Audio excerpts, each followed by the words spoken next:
Hey everyone, welcome to today's explainer. At the absolute baseline of our existence, there are just some non-negotiable elements that keep us alive. But beyond mere survival, there's actually a real science to what allows us to truly thrive in our daily environments. Today, we're going to dissect the core anatomy of basic human needs. And specifically, we'll look at what transforms a basic physical structure into a genuinely healthy home. So, let's get right into it. Okay, let's dive into this. Take a quick second and really think about it. What do we actually need to survive and grow? If you strip away the technology, the entertainment, and all those modern comforts we're so incredibly used to, what are the absolute core biological requirements for human life? Do you have your mental list ready? The foundational biology here is incredibly clear. Every single living organism, in order to grow and live, relies on specific, non-negotiable elements. Think of these as the 4 pillars of survival. Without them, life simply cannot sustain itself, let alone flourish. These requirements are as simple as they are profound. To grow and live, an organism requires 4 basic elements. First up, water. Second, air. Third, food. And finally, shelter. That's the whole shebang. These 4 pillars literally form the biological and environmental bedrock of our entire existence. Let's move to and see how this builds. Now, we all intuitively understand water, air, and food on a very primal biological level. But today, we're going to zoom in on that 4th pillar, shelter. We're shifting gears from those macro, universal survival needs right down to the micro focus of our immediate, personal living spaces. Our source material gives us a very specific, grounded definition to work with here. It defines a shelter, quite simply, as the place where family members live. So the really crucial point is that a shelter isn't just a physical structure made of bricks, concrete, or wood. Actually, scratch that. It's way more than just materials.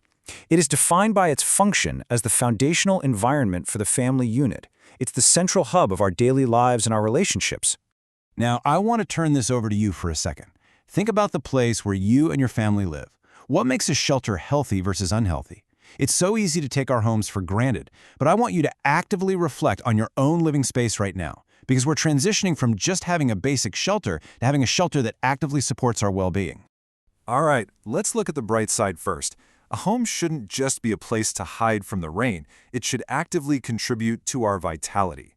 There are specific, highly effective qualities that can completely transform a basic shelter into a genuinely healthy home, an environment that energizes us and keeps our families thriving day in and day out. The defining traits of a healthy home are straightforward, but they are absolutely essential. Number 1 is cleanliness, just keeping the space tidy and free of dirt and hazards. Number 2 is sunlight, allowing natural light to actively flood into the rooms. And number 3 is good ventilation, ensuring fresh air is constantly circulating. Cleanliness, sunlight, and ventilation. This is the ultimate trifecta that makes a living space truly supportive. But we also have to understand the flip side. When a living space lacks these essential qualities, it completely ceases to be a supportive environment. The text introduces us to the stark reality of the unhealthy home. And this is a place that can actually work against the growth and life we just established as our baseline survival needs. According to our source, an unhealthy home is defined by the exact absence of those positive traits we just talked about.